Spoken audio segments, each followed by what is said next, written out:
This is your lecture about Romanesque art. This period's interesting because it's the first one since the archaic and classical periods to take its name from an artistic style rather than politics or geography. This term comes about in the 19th century because art historians are trying to describe the barrel and groin vaults seem similar to ancient Roman architecture. And this is a big deal because up until now, these churches are primarily built with wood. And so now you have this new arch construction that's very similar to these ancient techniques. However, it's also different from the pointed arches that we'll be talking about soon enough in the Gothic period. The major purpose of these churches is to honor God and to attract pilgrims. And we'll start by talking about what pilgrims found attractive within these churches. It's these relics. So a relic is a venerated object or a body part associated with a holy figure, such as a saint. And it could be anything from like the Virgin Mary's cloak to thorns from the crown of thorns to a finger or fingernail clippings or like any random little bit of something associated with a saint. These things were believed to have special powers to heal you somehow. And churches would put them in reliquaries, which are containers often very elaborate and made of precious materials that were used as repositories for these things. So the one we're looking at here is the reliquary of St. Foy. This is at the Abbey Church of Conques, and this reliquary is pretty fabulous, right? It is covered from head to toe in jewels, all sorts of random things that monks would periodically add over the years as acts of devotion.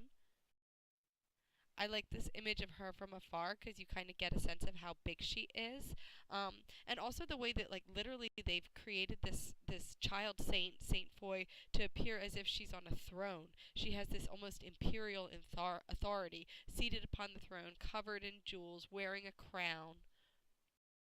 Here's a close-up view of the way you put flowers in the little flower holders on her hands. That's a way that you could show your devotion. But the major thing you're supposed to do here when you visit St. Foy is give money. You're supposed to make an offering to the church. And so it becomes really important for churches during this period to have great reliquaries and really fantastic relics that promise awesome things to visitors. One more view of her from the side, just again to emphasize the way that she looks like a Roman emperor, but also that this has a very human quality to it. I mean, I know she's gold and sort of looks like an alien, but she's a person and she's looking at you and engaging with you. This is supposed to be exciting. You are literally paying to come and see this relic because you hope that it can do something for you, but also just because it's exciting to see it. I think this shapes how other reliquaries might appear. So here are some examples. The one of an arm reliquary, I'm guessing there's an arm in there. Feet reliquaries, although sometimes reliquaries will be shaped like body parts and they don't actually have that body part in them. Anyway, reliquaries, I find them to be really fascinating. And I start with them because they're really like the raison d'etre for all of these Romanesque churches. So this is a period of pilgrimage. If you were a pilgrim, the best place you could go is Jerusalem, but that's kind of far away. The next best place would be Rome, equally far. However, if these things were out of the realm of the possibility for you, you could go to Santiago de Compostela, which is down here. This is in northwestern Spain, and they have the relics of St. James, who is a saint who resisted Islamic occupation. So that's pretty exciting. Anyway, these massive travel routes develop towards Santiago de Compostela from all these different places in France, and you would follow this route and make your way there.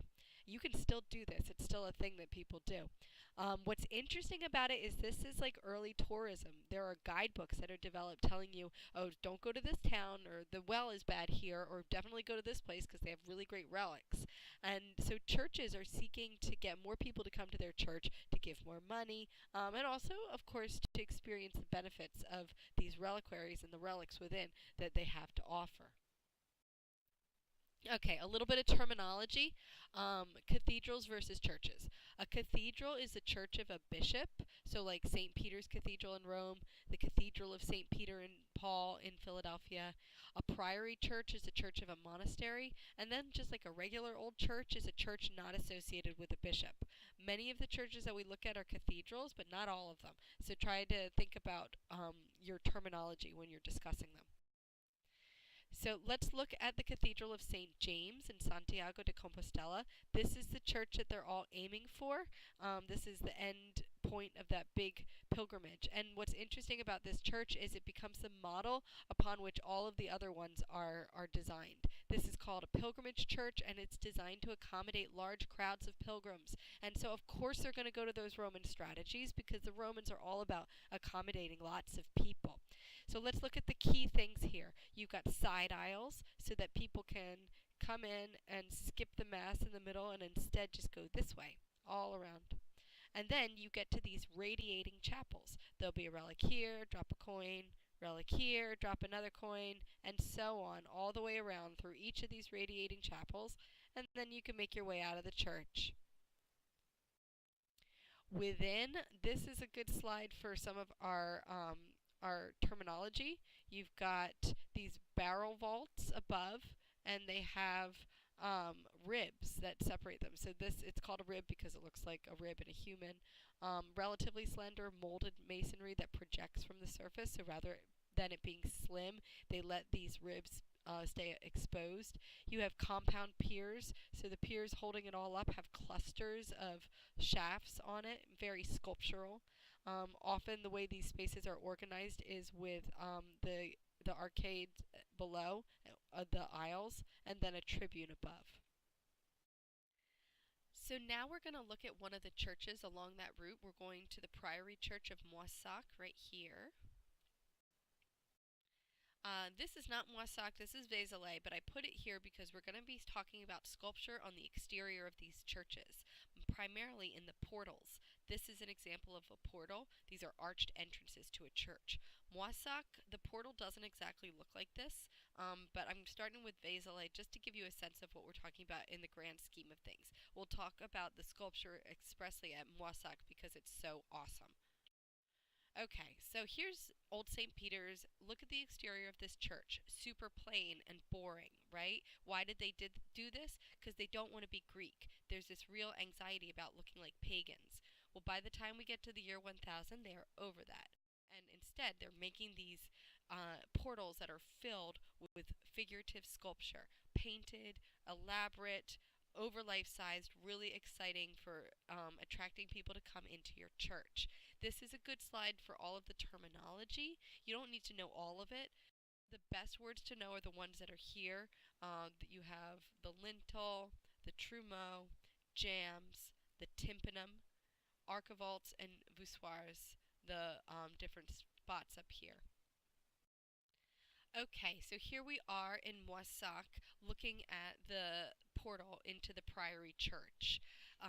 When you look at these, a lot of them have similar subject matter. A lot of them show Christ in majesty. And this is kind of a literalization of the Bible in that here you're going to walk through this door underneath Christ, and he says that he is the door, and whoever enters through him will be saved. So that is appealing to a pilgrim who's come through here.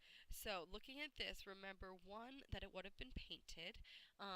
This one is not in the best shape, but you can see that there's a lot of really interesting things going on here in terms of you've got giant Christ in the middle, and we'll get in closer and look at him.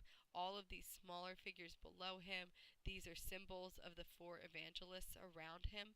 But that's not all. You have this ornamentation around the top, scalloped edges to the portal here, lions crisscrossing the trumeau, spirals that are being puked out by weird little monster things, and then there's sculptures here. We're also going to look at some sculptures that are on that side. Okay, so here we are in close at the tympanum, and you can see Christ in majesty. He's sitting facing us. There's some naturalism, right? Because you get a sense that there's a leg underneath this drapery, but generally it's still fairly abstract. This drapery, the way it falls, is not naturalistic at all. It kind of looks like curtains, right? Like stiff, old-fashioned curtains. This drapery is called patterned drapery because of the way that the folds make patterns within it. Um, Down here, you can see the same pattern drapery across all of these kings, and I love the way they're all straining to look up at Christ. Christ is on a sea of glass here. That's what this is supposed to be. It's taken directly from Revelation. And then you have the four symbols of the different evangelists, the writers of the Gospels, all along here, and then two giant angels. And look at their bodies, how elongated they are. This is a Romanesque stylistic strategy as well. We'll see it when we look at other parts of this tympanum, or of the portal in general. Like here, this is the portal Trumeau. So those are the crisscrossed lions that we were talking about before. And then this is some kind of a saint, maybe Jeremiah. He probably had his name engraved on here. But look at how long he is, and the twisting, elongated legs, the patterned drapery. This is a typical Romanesque body. Here's a close-up on him, how very expressive his face is. And imagine you're a viewer walking through here, you look up at that, and you see him kind of benevolently gazing down on you. It's supposed to be very interactive. Equally interactive are the sculptures on either side of you. So this is as if you are looking to the left before you enter into the church, and you have this narrative sculpture that should remind you of ancient Rome, right? The way that they use narrative sculpture to promote political authority. Well, here it's more about religious authority, and also, of course, trying to get you to come into the church and give some money. So let's talk about what the subject matter is. We'll go bit by bit through each of the examples. So up top, this is the story called Lazarus and the Dives. So Lazarus, it's not the Lazarus that's risen from the dead. It's the one who has a horrible skin disease and then goes and asks this rich man here for scraps from his table, and the guy's like, no, and he sends his dogs, and the dogs lick his wounds. Well, Lazarus dies and goes to heaven, and here he is cradled like a baby by Abraham. Down here, we see what happens to the rich man, and it is not good. Here he is dying in bed, and here are devils coming to take his soul. And then here they are tormenting him. And then down here, this is like 5 feet tall too, so it's like human sized. You would be looking directly at these representations of avarice and lust. So this guy, it represents avarice. He has money bags hanging around his neck, and see that same elongated form, but he has a devil on his forehead. And this looks like another devil, although it's in pretty bad shape. And then over here, this represents lust. It is a nude woman with her nipples being bit by snakes. Yeah. So this, I mean, I kind of can't help but think of Laocoon. But of course, the style here is really different. Those elongated legs, not as naturalistic. But again, like, I think I probably am saying this too many times, but it's supposed to be really engaging and interesting. Where else are people going to see life-size sculpture like this, especially life-size sculptures of naked women? Only at the entrance to churches. It definitely made them exciting places to visit. And then when you got inside, there's even more sculpture. So this is the cloister. The cloister was a courtyard, usually only for the monks. But the capitals in here are all sculpted with different narratives. And I'm not going to go into each one of them, but you can see that there's other Bible stories depicted here. So the attitude towards sculpture has just changed dramatically during this period, such that there's none of that anxiety anymore about the pagan reference. It's full on, like, this is awesome, we love this sculpture. Okay, last object, and this is really pretty different from everything we've been talking about so far. Well, in some ways. Okay, we're going to talk about the Bayeux embroidery, and at this point it actually would be a good time to pause and go watch the animated version of it. I have the link down here, but it's also within the modules. So what's interesting about this in terms of our course is how much the embroidery really evokes the same things that we talked about in ancient Rome, where the victor gets to decide what the history is, and they use visual culture to present it in such a way that is best for them. So here we see the Normans crossing the English Channel. This should remind you of the column of Trajan and the way that Trajan showed all of the military construction and road building and bridge fording and stuff like that that goes into a military campaign. So here you see, previously you saw them building boats. Here we see them crossing the English Channel. Here we see them stopping to have a feast, and here's Bishop Odo blessing the meal. And Odo is probably the commissioner. He's the half brother of William the Conqueror. And this is an interesting space, too, in terms of text and image, right? Because there's all of these Latin texts that narrate the entire thing. Would we know that this is Odo without that? No, you probably would have thought it was William. But nope, it's Odo. William is sitting next to him. So it's a way that Odo is presenting his own authority. I mean, this is fascinating too. Like, look at this guy with his elbow up there. I love the way that they present all of the dynamics between the figures here. And then, of course, there's the part with the battle where the figures extend into the space formerly occupied by just decoration. Now it's part of the action.